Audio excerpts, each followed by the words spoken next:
सभी को नमस्कार, जोहार और स्वागत है आपका इस सेशन में। और आज हम लोग डिस्कस करने वाले हैं जनरल साइंस के 20 क्वेश्चन को, जो 22 सितंबर 2024 जेएसएससी सीजीएल के एग्जाम में पूछी गई। तो चलिए सेशन को हम लोग शुरू करते हैं। और पहला क्वेश्चन ये है, निम्नलिखित में से किसका माप एनीमोमीटर द्वारा किया जाता है? Which of the following is measured by anemometer? तो याद रखिएगा, एनीमोमीटर के द्वारा क्या मापी जाती है? वायु की गति, यानी कि स्पीड ऑफ विंड। वायु की गति को जो है हम एनीमोमीटर के द्वारा मेजर करते हैं। तो थोड़ा सा जो ऑप्शन आपके एग्जाम में आया था, यहाँ पर बल लिख दिया है, तो बल नहीं, यहाँ पर गति होना चाहिए। बल नहीं, क्या होना चाहिए? गति।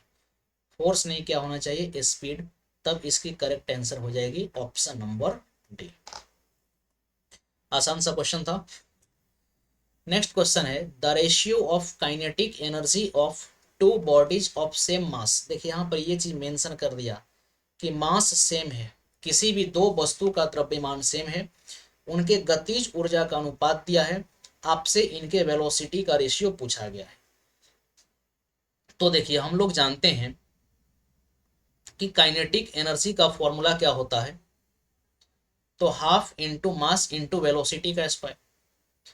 और अगर ये चीज मेंशन कर दिया है क्वेश्चन कि मास जो है हमारा कांस्टेंट है, तो ये जो हाफ और एम वाला जो टर्म है ये पूरा कांस्टेंट हो गया। ये जो हाफ और एम वाला जो टर्म है ये हमारा पूरा क्या हो गया? ये हाफ और एम वाला जो टर्म है ये हमारा पूरा क्या हो गया? कांस्टेंट। तो जब ये कांस्टेंट है तो आप ये बोल सकते हैं कि काइनेटिक एनर्जी डायरेक्टली प्रोपोर्शनल किसके है? वेलोसिटी के स्क्वायर के।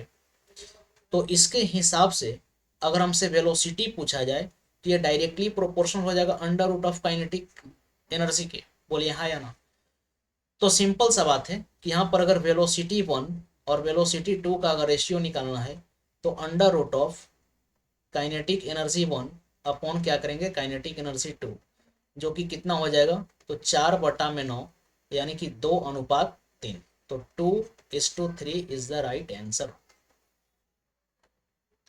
आसान क्वेश्चन है ये। क्वेश्चन कई बार आप किए भी हैं और इसमें पेन भी नहीं लगना था। सिंपल सोचिए कि काइनेटिक एनर्जी जब 4:9 के रेशियो में है तो वेलोसिटी इनके रूट में होगा, तो 4 का रूट 2 और 9 का रूट 3। नेक्स्ट क्वेश्चन है, हिमालयन बिच्छू घास ग्रिडारनिया डाइवर्सिफोलिया किसका स्थायी स्रोत है? यानी कि हिमालयन नेटल से हम क्या प्राप्त करते हैं? क्या मलेरिया रोधी दवा, biodiesel, pulp for paper industry, या फिर टेक्सटाइल फाइबर? तो देखिए हिमालयन नेटल से टेक्सटाइल फाइबर यूज मतलब ऑप्टेन किया जाता है, जो कि काफी स्ट्रॉन्ग होता है, ड्यूरेबल होता है, ड्यूरेबल कह लीजिए, लॉन्ग लास्टिंग, जिसका प्रयोग रस्सी वगैरह ये सब चीज बनाने में किया जाता है। तो इसका आंसर हो जाएगा टेक्सटाइल फाइबर। नेक्स्ट क्वेश्चन है, increasing the amount of a substance does not change it's. यानी कि अगर किसी भी वस्तु के देखिए क्वेश्चन क्या है, किसी पदार्थ की मात्रा बढ़ाने पर उसका क्या नहीं बदलेगा? तो सबसे पहले आ जाइए मास। मास क्या होता है? द्रव्यमान। तो हम लोग जानते हैं mass is the amount of matter content in a body. किसी भी वस्तु में निहित पदार्थ की मात्रा ही द्रव्यमान कही जाती है। तो इसको बढ़ाइएगा तो ये तो बदलेगा, तो ये तो ऑप्शन होगा नहीं। नेक्स्ट क्या है? प्रेशर। तो प्रेशर क्या होता है? तो हम लोग जानते हैं प्रेशर होता है फोर्स बाई एरिया, और फोर्स क्या होता है? Mass into acceleration by area. देखिए यहाँ पर ये एरिया है और ऊपर में आपका एक्सेलरेशन है। चलिए कंफ्यूजन आ रहा है, एरिया लिख दिया। तो चूंकि प्रेशर में भी मास है, प्रेशर मास पर डिपेंड कर रहा है, और अमाउंट अगर आप बदल रहे हैं किसी पदार्थ की, अगर मात्रा को बदल रहे हैं तो मास बदल रहे हैं, तो प्रेशर भी बदलेगा, तो ये भी नहीं हो सकता है। अब देखिए मास के घटने या बढ़ने से इस वस्तु की आकार भी घट या बढ़ सकती है, तो आयतन भी हमारा बदलेगा। जो चीज नहीं बदलेगा ये हो जाएगा डेंसिटी, घनत्व।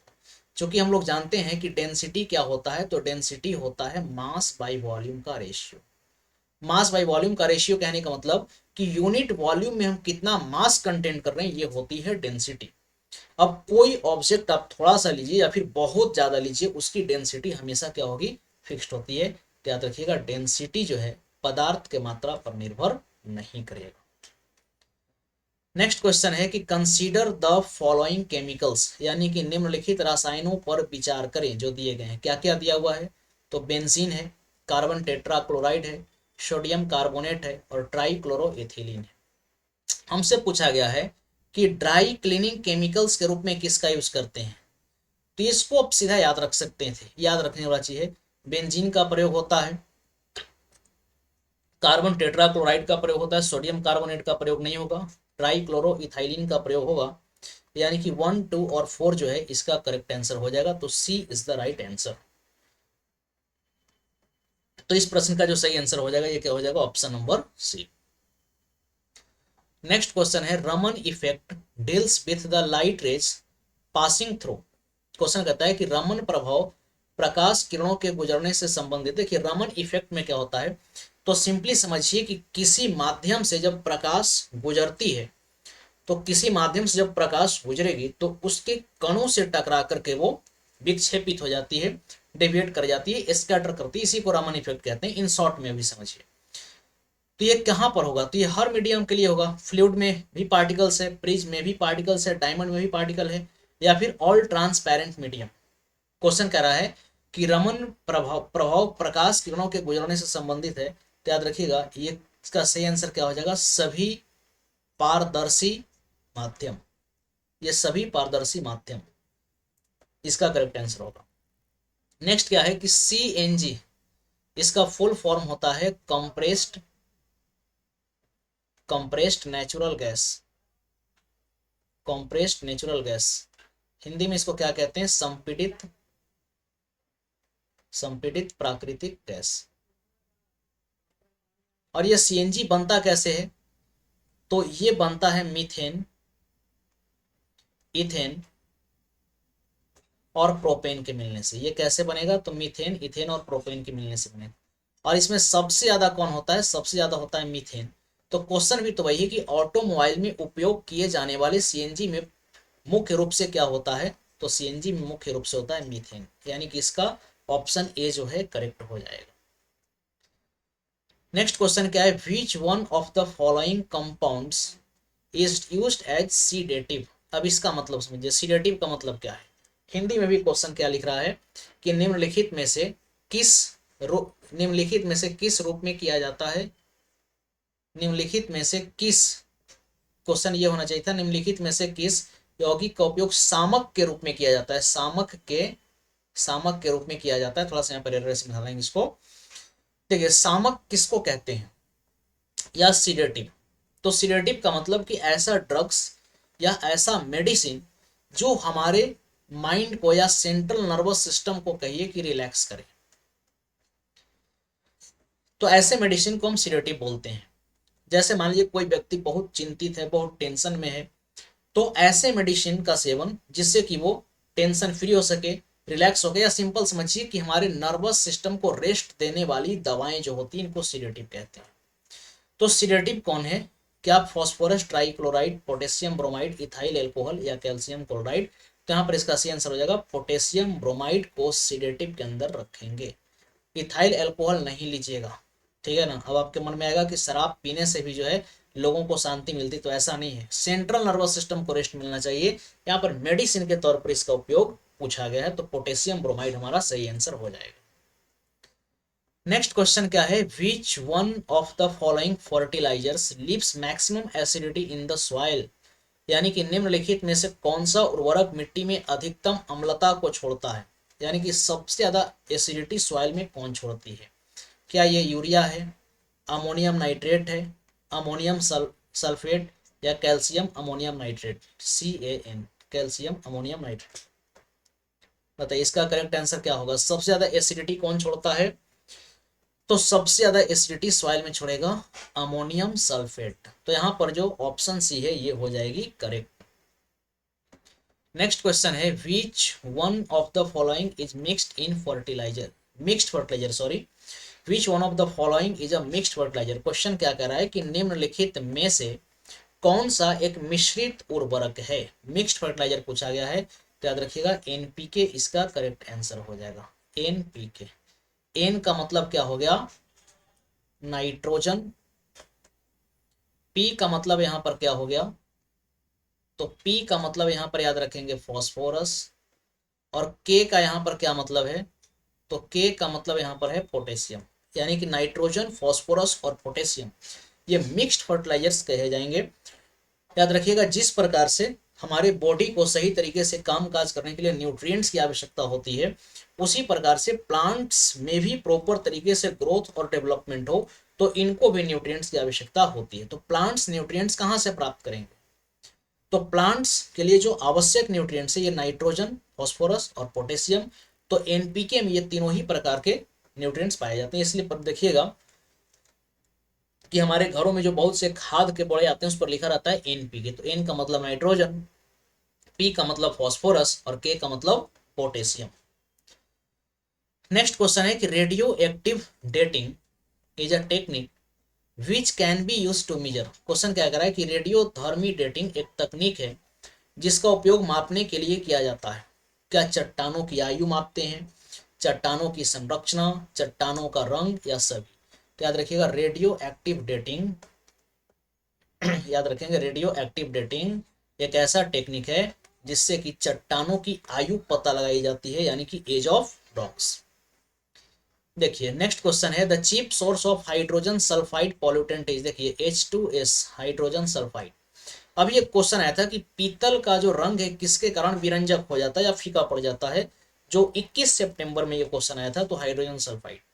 यहाँ पर क्वेश्चन पूछा जा रहा है कि हाइड्रोजन सल्फाइड हमें कहाँ से प्राप्त होता है, यानी कि ये जो प्रदूषक है हाइड्रोजन सल्फाइड जो प्रदूषक है इसका मुख्य स्रोत आपसे पूछी गई है। तो इसका मुख्य स्रोत हो जाएगा डिकेइंग वेजिटेशन। इसका मुख्य स्रोत क्या हो जाएगा, decaying vegetation and animal matter, यानी कि सड़ती वनस्पति और पशु पदार्थ इसका करेक्ट आंसर होगा। नेक्स्ट क्वेश्चन है which of the following is not a function of digestive system.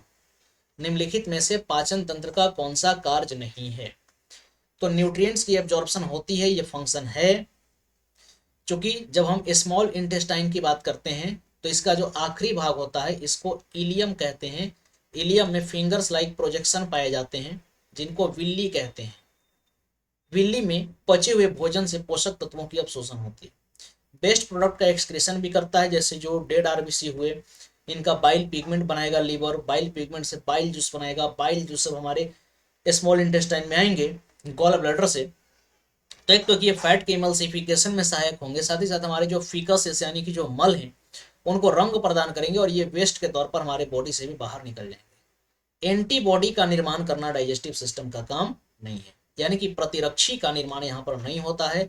बाकी मैकेनिकल ब्रेकडाउन ऑफ फूड ये मेन फंक्शन है डाइजेस्टिव सिस्टम में। कॉम्प्लेक्स मॉलिक्यूल्स स्मॉलर मॉलिक्यूल्स में टूटते हैं तो ये तो फंक्शन होगा।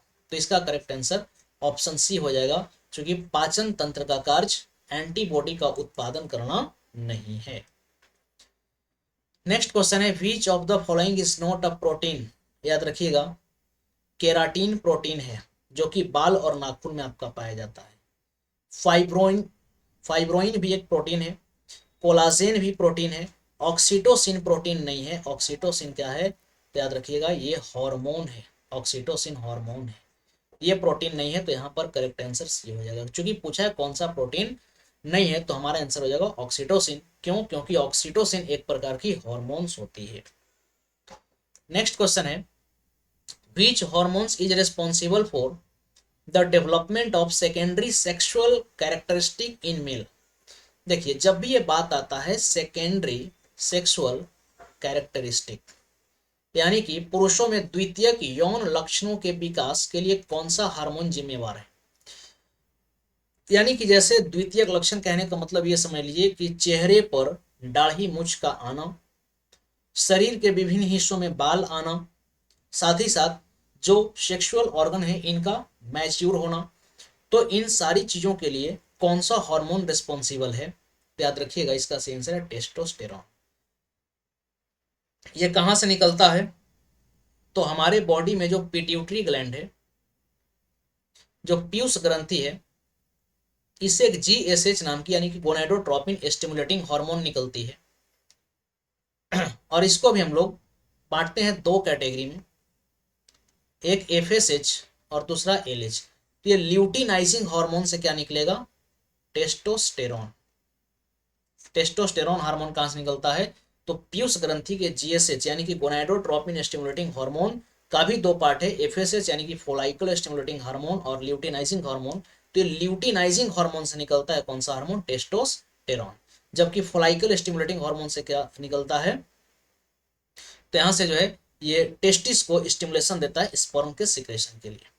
और फीमेल की अगर हम बात करें तो फीमेल में जो एफएसएच है यहां से निकलता है एस्ट्रोजन हार्मोन, जबकि महिलाओं में यहां से प्रोजेस्टेरॉन हार्मोन निकलता है एलएच से। तो इसका सही आंसर हो जाएगा testosterone hormone, C is the right answer.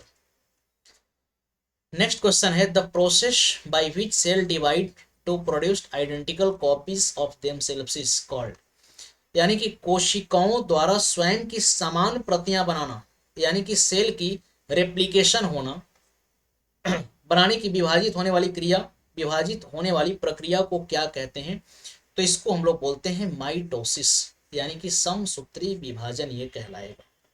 ठीक है, समसूत्री विभाजन। यहां पर हम लोग सिर्फ सवाल को डिस्कस करें, बहुत डेप्थ में हम लोग नहीं जा रहे हैं। Next, which of the following is not a type of carbohydrate, question पूछा गया है कि निम्नलिखित में से कौन सा कार्बोहाइड्रेट का प्रकार नहीं है, तो ग्लूकोज कार्बोहाइड्रेट का प्रकार है, सेलुलोज भी है, स्टार्च भी है, लिपिड नहीं है। लिपिड को हम लोग फैट भी बोलते हैं, हिंदी में इसको वसा भी कहते हैं, तो ये प्रकार नहीं है। तो इसका करेक्ट आंसर हो जाएगा ऑप्शन नंबर डी। नेक्स्ट, ये थोड़ा सा फंसाने वाला क्वेश्चन था। यहाँ पर सोलर एनर्जी का बात कर दिया है कि solar energy is converted into ATP, adenosine triphosphate. सौर ऊर्जा एटीपी में कहां पर परिवर्तित होगा, तो ये माइटोकॉन्ड्रिया में नहीं होगा, ये क्लोरोप्लास्ट में होगा। ये कहां पर होगा, क्लोरोप्लास्ट में। ये प्लांट से रिलेटेड बातें करी गई हैं, तो ऑप्शन बी इसका करेक्ट होगा। नेक्स्ट क्या है, which of the following is the smallest unit of biological classification, निम्नलिखित में से कौन सा जैविक वर्गीकरण की सबसे छोटी इकाई है, तो जब हम लोग बात करते हैं तो सबसे पहले आता है किंगडम। याद कीजिए, हायरार्की, जब भी क्लासिफिकेशन ऑफ लिविंग्स पढ़े होंगे सबसे पहले आपको हायरार्की बताए हैं, और अक्सर से ये बात बोलते थे कि हायरार्की से क्वेश्चन पूछ देता है। किंगडम के बाद है phylum, class, order, family,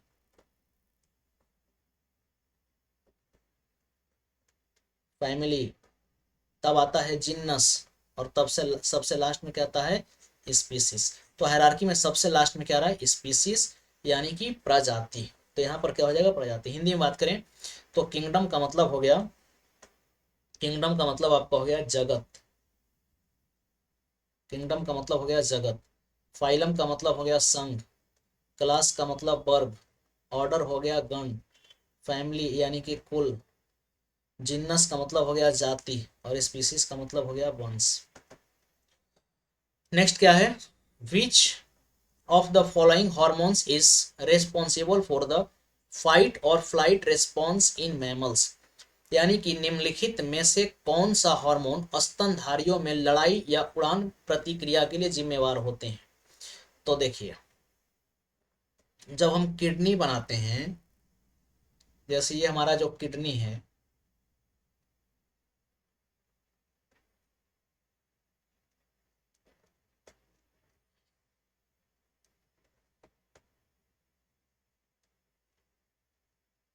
in short समझिए कि ये हमारा जो किडनी है,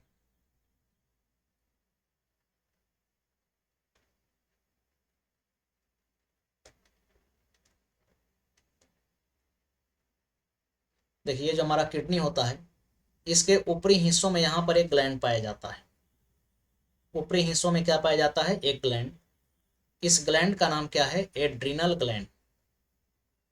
एड्रिनल ग्लैंड, इसको हिंदी में अधिवृक्क ग्रंथि बोलते हैं। और इसी एड्रिनल ग्लैंड से क्या निकलता है, तो इसी एड्रिनल ग्लैंड से निकलता है एड्रीनलिन नाम का हार्मोन। और दूसरा कौन सा हार्मोन निकलता है, तो नॉन एड्रिनलिन। तो एड्रिनलिन हमें लड़ने पर मजबूर करता है, भागने पर मजबूर करता है, गुस्सा, डर, इन सब के लिए रिस्पॉन्सिबल होता है। यानी कि एड्रेनलिन समझिए कि एक्साइटिंग सिग्नल को भेजता है, जबकि नॉन एक्साइटिंग सिग्नल को भेजता है।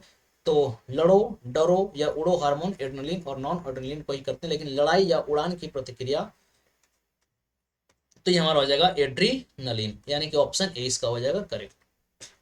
चलिए, तो ये आखिरी प्रश्न थे। और आज अगर हम 22 सितंबर के भी अगर शिफ्ट की बात करें तो यहाँ पर भी जो क्वेश्चन रहा है ये बहुत ही मॉडरेट रहा है। इजी टू मॉडरेट ही आप इसको कह सकते हैं, हार्ड क्वेश्चन को नहीं कह सकते हैं। लेकिन यहाँ पर भी आप देख सकते हैं, यहाँ पर भी आप देख सकते हैं कि क्वेश्चन जो है आपका इजी टू मॉडरेट रहा है, ठीक। और इस बार भी फिजिक्स का क्वेश्चन आपको कम देखने को मिला। एक क्वेश्चन आप देखिए एनीमोमीटर का क्वेश्चन था, फिर एक क्वेश्चन जो है आपका यहाँ से पूछा गया है काइनेटिक एनर्जी दे करके आपसे वेलोसिटी पूछा। तो मतलब मान के चलिए कि 2 क्वेश्चन समझिए कि आपके फिजिक्स के देखने को मिले। बाकी क्वेश्चन जो आपके मोस्ट ऑफ द क्वेश्चन ये बायोलॉजी और केमिस्ट्री से ही थे। चलिए ठीक है, तो सेशन को हम लोग यहीं पर करते हैं समाप्त। Thank you to all of you.